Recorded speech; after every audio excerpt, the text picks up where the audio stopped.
Hello friends, welcome to my channel and this is Priya tutorial. और आज हम पढ़ेंगे क्लास 8 के चैप्टर द सेल्फिश जायंट को। This is part 1 friends. चलिए, सेल्फिश जायंट, सेल्फिश का मतलब क्या होता है? स्वार्थी, और जायंट यानी एक दानव। तो एक स्वार्थी दानव था, उसके पास एक गार्डन थी बहुत ही सुंदर सी, जहाँ पे कि बच्चे खेला करते थे।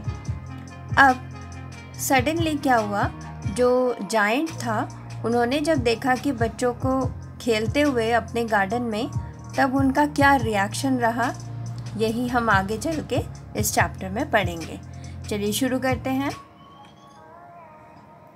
Every afternoon as they were coming from school, the children used to go and play in the giant's garden.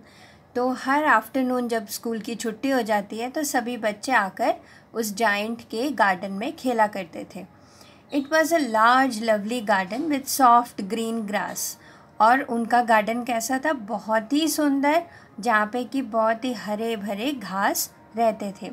Here and there over the grass stood beautiful flowers like stars, and there were 12 peach trees that in the summertime broke out into delicate blossoms of pink and pearl. अब उनके जो garden थे वहाँ पे different colours के different beautiful flowers, बिल्कुल मोतियों जैसे दिखने वाले कलर्स के फ्लावर्स, और बहुत ही अच्छे फ्रूट्स, ये सभी वहाँ पे हमेशा लगे रहते थे। The birds sat on the tree sang so sweetly। बच्चे वहाँ पे खेलने जाते थे, बर्ड्स उनके पेड़ों पे बैठ के बहुत ही स्वीट सा गाना गाते थे। How happy we are here they cried to each other।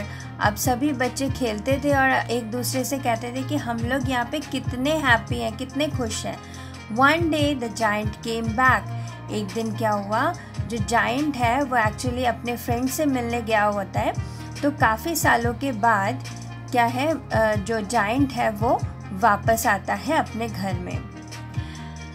When he arrived, he saw the children playing in the garden। और वहाँ पे जैसे ही वो पहुँचता है, जायंट क्या देखता है कि उसके गार्डन में सभी बच्चे खेल रहे हैं।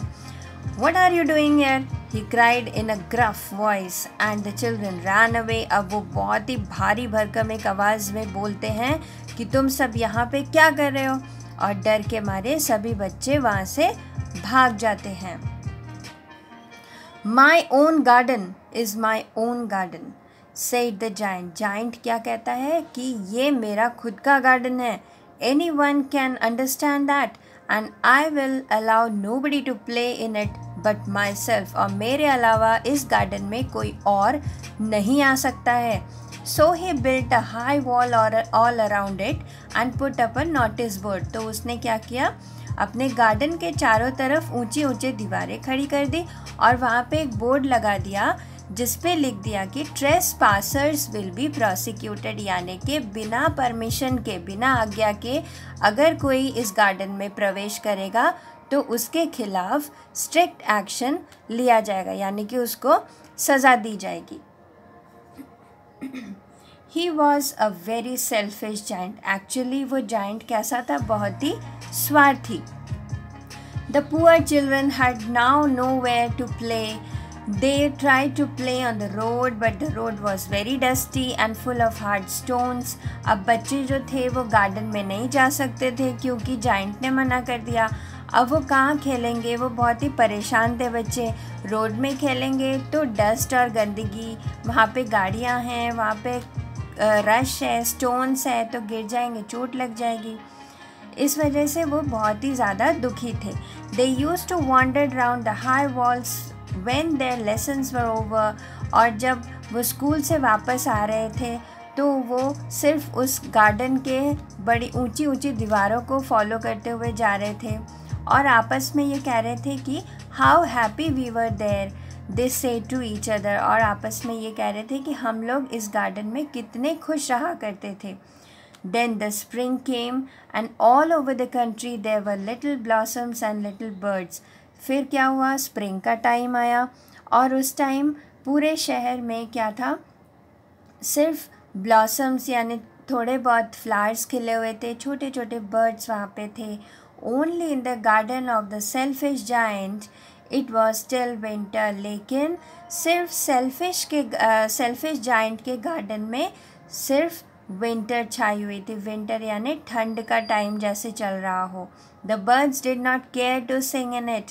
वहाँ पे ना ही चिड़िया गाना गा रही थी, ना ही वहाँ कोई बच्चे थे, और ना ही वहाँ के जो पेड़ थे वो फूलों से खिले हुए थे, जबकि बाकी सभी जगहों पर बहुत ही सुंदर सा दृश्य था। Once a beautiful flower put its head out from the grass, but when it saw the notice board, it was so sorry for the children. अब जैसे ही एक फ्लावर, क्योंकि स्प्रिंग का सीज़न आ गया तो जैसे ही एक फ्लावर खिलने की कोशिश करती थी, अपना फेस बाहर निकालती थी ब्लूम करने के लिए, खिलने के लिए, और वो जैसे ही उस नोटिस बोर्ड को पढ़ती थी कि ट्रेसपासर्स विल बी प्रोसिक्यूटेड, तो उस फ्लावर को उन बच्चों पर दया आती थी और वो फिर से मुरझा जाती थी। The only people who were pleased were the snow and Frost. यानी कि सिर्फ और सिर्फ उनके गार्डन में क्या था, बिल्कुल फ्रॉस्ट, स्नो से कवर था, ठीक है, और उसमें ओले गिरे हुए थे, मतलब सारा विंटर सा एक सीज़न बना हुआ था। Spring has forgotten this garden. जैसे कि स्प्रिंग सीज़न इनके गार्डन में आना ही भूल गई थी। The snow covered up the grass with a great white cloak. और पूरे गार्डन में सिर्फ और सिर्फ क्या छाया हुआ था, स्नो, बर्फ़ की एक परत। Then they invited the north wind to stay with them and he came. और ठंडी ठंडी हवाएं बह रही थी। He was wrapped in furs and he rode all day about the garden and blew the chimney pots down. This is a delightful spot, he said. We must ask Hail on a visit. So the hail came. अब ओले भी पड़ने लगे, ठीक है। Every day for 3 hours he rattled on the roof on the castle. Still he broke most of the slates. Then he ran round and round garden as fast as he could go. He was dressed in grey and his breath was like ice.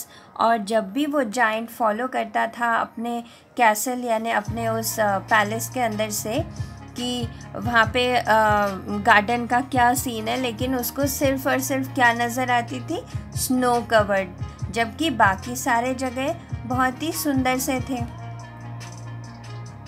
I cannot understand why the spring is so late in coming, said the selfish giant.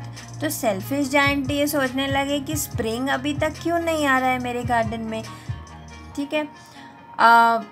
He sat at the window and looked out at his cold white garden. I hope there will be a change in the weather. उनको लगा कि शायद weather में कोई change हुआ होगा। But the spring never came, nor the summer. Then autumn gave golden fruits to every garden.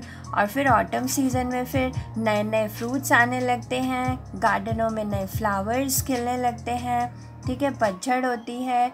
फिर ये सारे जो चेंजेस हैं वो क्यों नहीं हो रहे हैं, ओनली विंटर छाया हुआ है मेरे गार्डन में। What happened? The north wind and hell and Frost and the snow danced about the trees.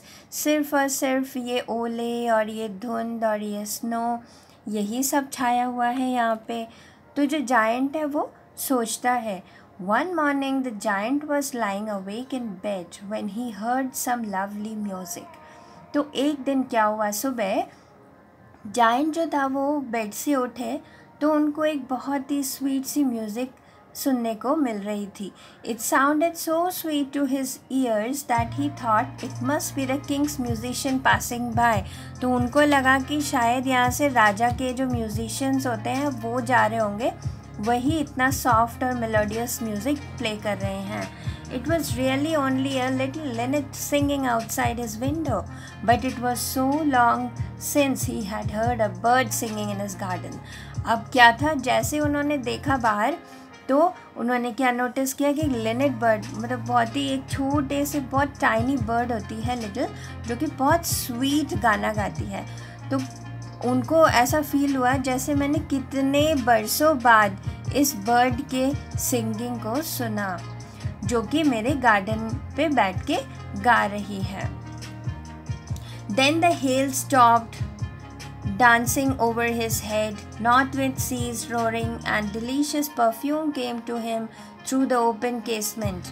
और उनके पास जो विंडो ओपन थी वहाँ से बहुत ही सुंदर सी हवाएं आ रही थी, और जैसे ट्रीज़ के एक फ्लेवर्स होते हैं ना, फ्रेगरेंस होता है, वैसे आ रही थी। ब्यूटीफुल म्यूज़िक सुनने को मिल रहा था उनको, बर्ड के सिंगिंग का, ठीक है। और फिर जैसे नॉर्थ विंड यानी कि जो ठंडी हवाएं बहती हैं वो भी बहना बंद हो गई थी। तो I believe the spring has come at last. तो जायंट ये सोचे कि चलो फाइनली अब स्प्रिंग सीज़न आ चुकी है। He jumped out of the bed and looked out. और फिर वो अपने बेड से उतर के बाहर देखते हैं। आगे क्या होता है हम लोग नेक्स्ट वीडियो में कंटिन्यू करेंगे। Till then stay tune. Thank you all of you.